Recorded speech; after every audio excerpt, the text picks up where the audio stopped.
the revolutionary ankle lock system, an integrated brace built into the boots, delivering unrivaled support, protecting ligaments from twists, tears, and trauma.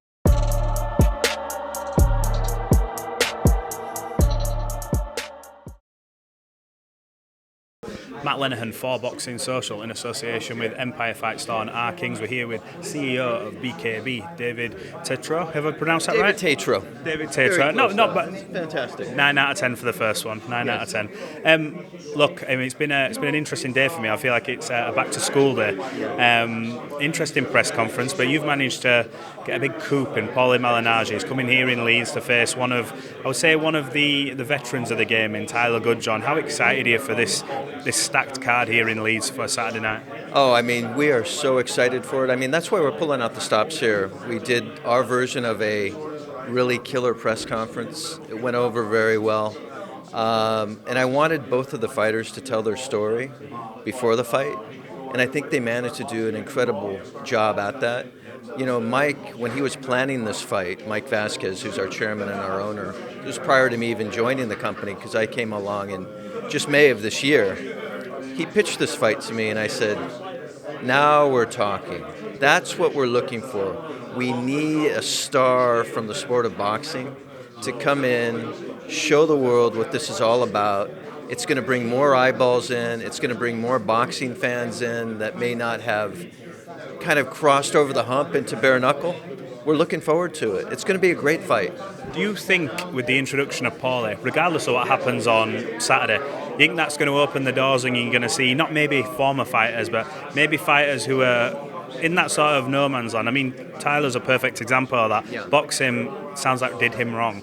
And there's fighters don't know where they go and they're looking around. And this is another avenue, but it's an exciting up-and-coming avenue. This is a sport that's the fastest rising combat sport in the world at the minute. And everybody seems to be jumping on the bandwagon, you know, myself today, you know, come and have a look.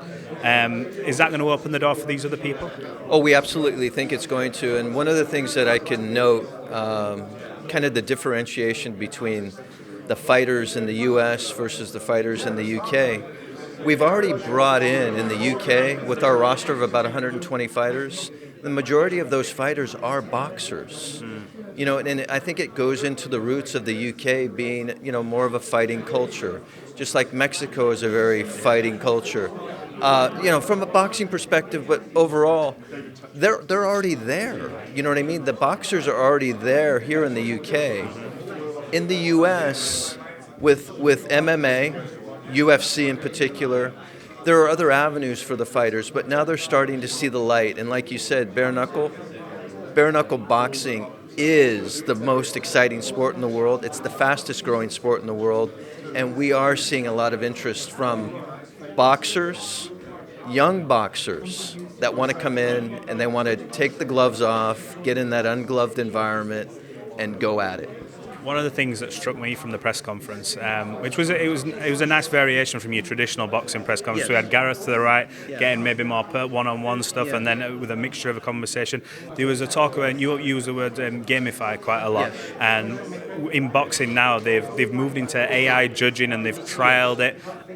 You know, it's a strange one on the eye because I looked at some fights and was looking at the AI judge thinking, what the hell's going on? But you talk about putting sensors in the wraps to test the G-force, to test the power, and all. Is this all tapping into this sort of century of people and the people that you mentioned there, like, you know, short attention spans, they want to know these stats, they want to know these things, and does that reach out to that demographic? That's what it's designed for. It's really designed for that Gen Z and millennial audience.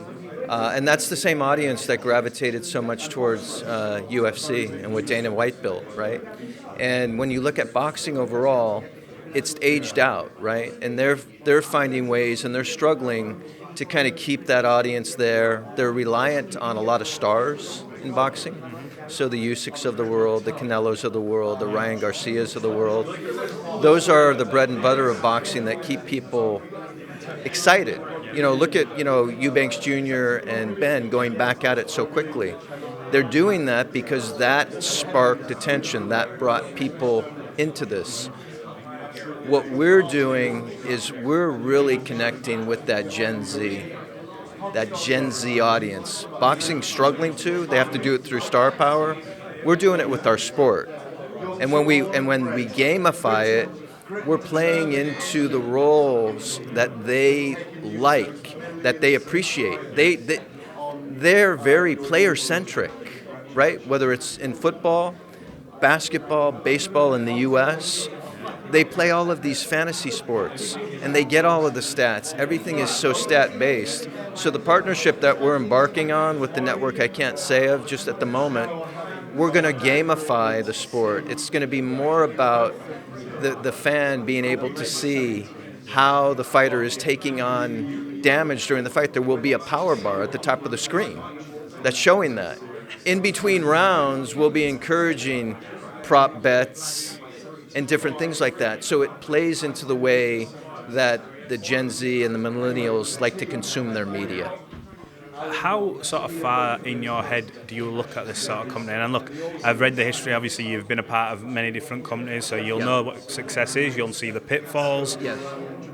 Do you see like yourselves in 18 months' time and what you want to achieve a certain amount of things? Is there a target in, say, like 18 months where you want to get to the end of 18 months and go, you know what, we did everything we said we were going to do? What's the main sort of landmarks for yourself and obviously as a company? Yeah, a big part of what we're doing right now is we're shoring up our broadcast partnership with Vice, with Telemundo, and with TalkSport. And that's one series. They all take it, but that's one series that they all take exclusively, you know, in the U.S., in LATAM, and then in the U.K. You know, Vice, Telemundo, TalkSport, right? That's one series. We're looking and talking to other networks about new series, right? So with the other Gamification, that's a new series for the sport where we'll create engagement. We're also looking at building mega fights, right? So we're looking at ways in which to do fights, Pauli Malignaggi, Tyler Goodjohn style, that are going to bring in the audiences. Big fights that can be hosted in big cities, you know what I mean? So that's a big part of our strategy. And then also really working hard with our networks and with different partners on creating adjacent programming. We have a reality series in the works that's going to be announced very soon. We've got a whole documentary series that's in the works that will be announced very soon.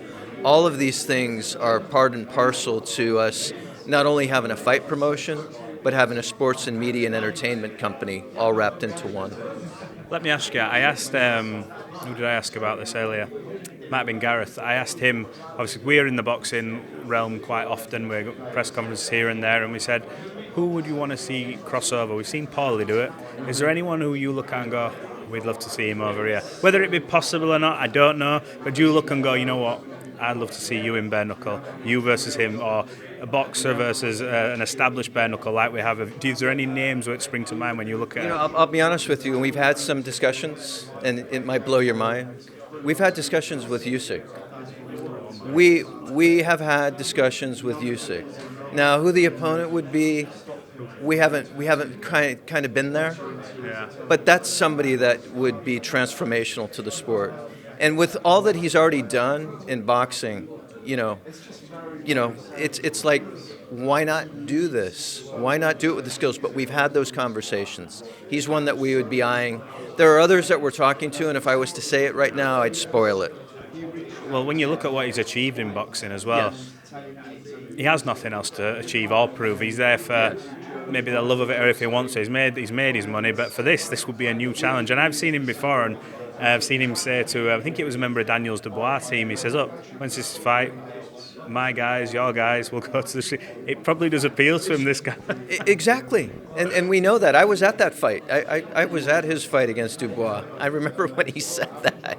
It's pretty incredible. And we were having conversations before that, and they're ongoing. I'm very close to Igis Klimas, who's his manager, and we're having those conversations.